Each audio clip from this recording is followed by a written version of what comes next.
3,75,000 तलबा व तालबात के लिए तकरीबन 499 इम्तहानाती मरकज़ कायम किए गए थे, जिनमें से 256 मराकज़ तलबा के लिए और इसके अलावा 243 यानी कि 243 तालबात के लिए मरकज़ थे, जिनमें मखसूस ये कह लें कि इनके लिए किए गए थे। लेकिन साथ साथ और भी बहुत सारी चीज़ें हैं। चूँकि कल भी मैंने इस पर प्रोग्राम किया था जिसमें मैंने स्टूडेंट पेरेंट्स के नुमाइंदे को बिठाया था और उनसे बात की थी कि जनाब कैसे किस तरीके से, तो कॉल्स बहुत सारी ऐसी आ रही थी कि जिसमें ये कहा जा रहा था कि प्राइवेट स्कूल्स खासकर तावन नहीं कर रहे। तो हमने ये कहा था कि हम इंशाअल्लाह ताला प्राइवेट स्कूल के जो एसोसिएशंस बनी है उनके किसी ऐसे नुमाइंदे को बिठाया जाए कि जिनसे बात की जा सके, उनसे पूछा जा सके। बोर्ड के इम्तिहानात की निगरानी के लिए रिपोर्टिंग सेल भी कायम किए गए हैं और नकल को रोकने की यानी कि रोकथाम करने के लिए क्या किया जा रहा है इस पर भी ज़रा सी बात करेंगे, क्योंकि इस पर खुसूसी टीमें भी तश्कील दी जाती है और हर साल ये सारा अमल किया जाता है। लेकिन उसके बावजूद कैसे नकल होती है उस पर भी थोड़ी सी बात आप बल्कि करेंगे। आप मुझे बताएंगे कि किस तरीके से नकल होती है। अच्छा, मौजूदा इम्तिहानात में जुड़े हुए तमाम मसाइल पर, चूँकि एक मसला नहीं है, मसले बहुत सारे हैं, उन तमाम पर आज जब बात करेंगे। और मेरे साथ चूँकि आज जो प्रोग्राम में शरीक मेहमान है, इससे पहले भी आप मेरे प्रोग्राम में तशरीफ़ ला चुके हैं, आप federation of private schools Pakistan जो बनी हुई है उसके चेयरमैन है अलीम कुरैशी साहब। अस्सलाम वालेकुम सर। वालेकुम सलाम सर, कैसे मिजाज है? अल्हम्दुलिल्लाह ठीक ठाक हैं आप? चले माशाल्लाह। चूँकि काफ़ी मरतबा आप तशरीफ़ लाएँ और हमने बेइंतहा आपके साथ प्रोग्राम भी किए हैं। अब चूँकि ये ऐसा इसको सीज़न कहा जा रहा है, एक अजीब सी बात है, ये मुझे दुख होता है ये जुमला कहते हुए कि जनाब ये तो इम्तिहानात का सीज़न है और ये वो सीज़न है जिसमें पैसे भी कमाए जाते हैं। कैसे कमाए जाते हैं वो तो आप कॉल करके मुझे बताएंगे, क्योंकि कल जब कॉल्स आ रही थी उसमें लोग बड़े मायूस थे, पेरेंट्स बहुत ज़्यादा मायूस थे और स्टूडेंट पेरेंट्स के जो फेडरेशन है उसके जो नुमाइंदे बैठे थे वो भी कोई सही जवाब दिए नहीं पा रहे थे, क्योंकि तलबा तालिबैन जितने जहाँ भी जा रहे हैं उनके साथ बेइंतहा मसाइल थे। तो जनाब इस पे चूँकि मैं टाइम ज़ाया किए बगैर अपने मोअज़्ज़ज़ मेहमान से ये सवाल भी करूँगा, तलबा और तालिबात के सबसे ज़्यादा शिकायत ये मसूल हुई कि एडमिट कार्ड उनको नहीं मिले पहले। अच्छा, उसके बाद अचानक ही एक दिन पहले वो कहा जाता है कि एडमिट कार्ड जो है ऑनलाइन आपको मिल जाएंगे या मिल गए, आप उससे कॉपी निकलवा लें, प्रिंट निकलवा लें और वो एक्सेप्टेबल होंगे। तो सर ये इतना पहले लोग चाहे प्राइवेट हो चाहे गवर्नमेंट स्कूल हो तो या प्राइवेट कोई पेपर भी दे रहा होता है तो वो एडमिट कार्ड तो ऑलरेडी मेरे ख्याल है 1 हफ्ता 10 दिन पहले आ जाना चाहिए बच्चे के पास। बिल्कुल एक दिन पहले अनाउंस करना ये बच्चों के साथ या वालिदैन के साथ ज़्यादती नहीं है? नहीं, ऐसा नहीं है।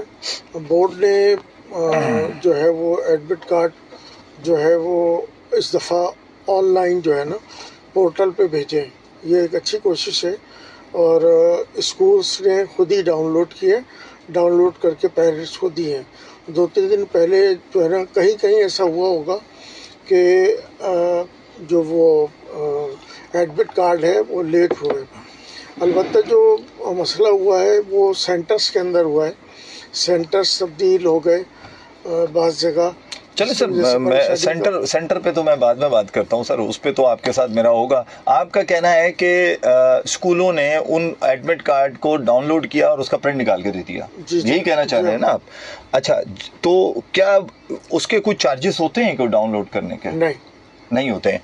तो फिर मेरे पास ऐसी शिकायत हैं जो कल बाकायदा रिकॉर्ड है यहाँ पर, 6,000 रुपये बच्चों से उनके पेरेंट्स से वसूल किए गए एडमिट कार्ड के प्राइवेट स्कूल की जाती है। जिसने किया है वो गलत किया है बिल्कुल। वो तो हम फीस दे चुके हैं ना, बोर्ड वो क्या फीस थी सर कराई है?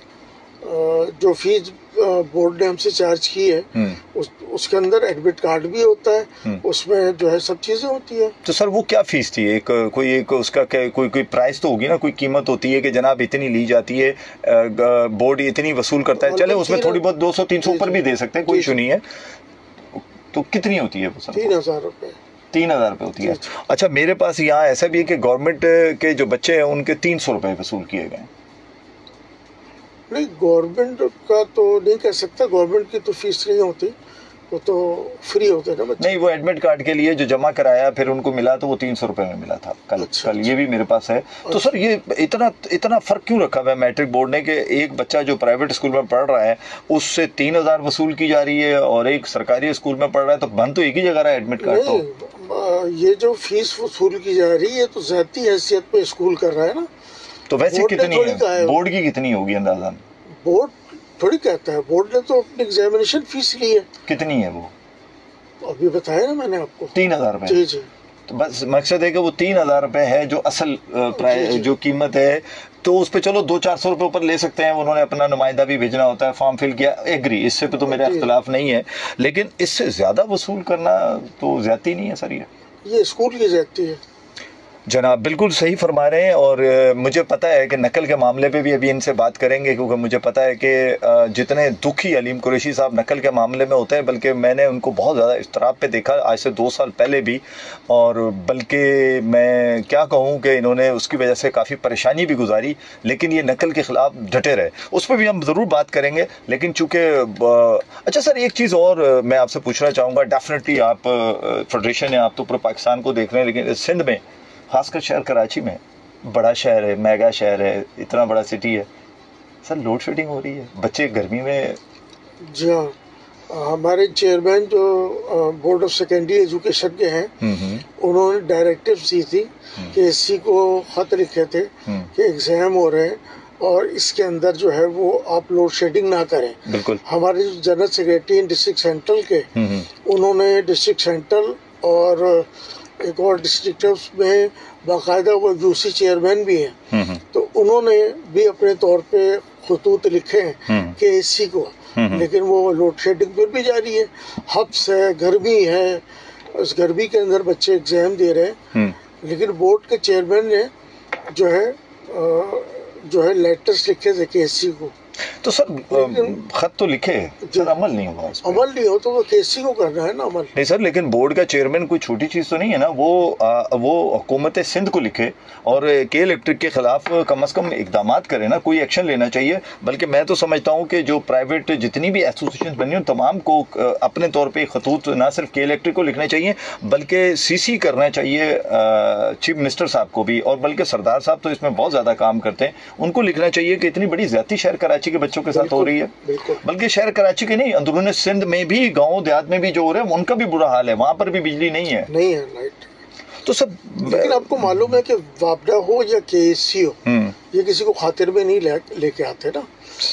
ये कुछ भी आप को लेटर्स लिखें, कुछ भी करें, जो बुरा हाल होता है वो तो अपनी जगह है। ये उनका ये वतीरा बन गया है कि लोगों को समझते हैं, सेंट्रल गवर्नमेंट से उनका ताल्लुक है और प्राइवेटाइज है, वो नहीं मानते उस चीज को, तो आपको पता ही है। इसका मतलब है कि कोई भी प्राइवेट अदारा उठकर कभी भी जब भी चाहे वो अवाम को अजियत में मुब्तला कर सकता है। ये मेरा ख्याल है कि किसी भी प्राइवेट अदारे को इसकी नहीं होनी चाहिए कि वो इस वक्त, ख़ासकर जब बच्चे पेपर दे रहे हैं, वो बच्चे उनके भी हो सकते हैं, हो सकता है उनमें कोई 1, 2, 4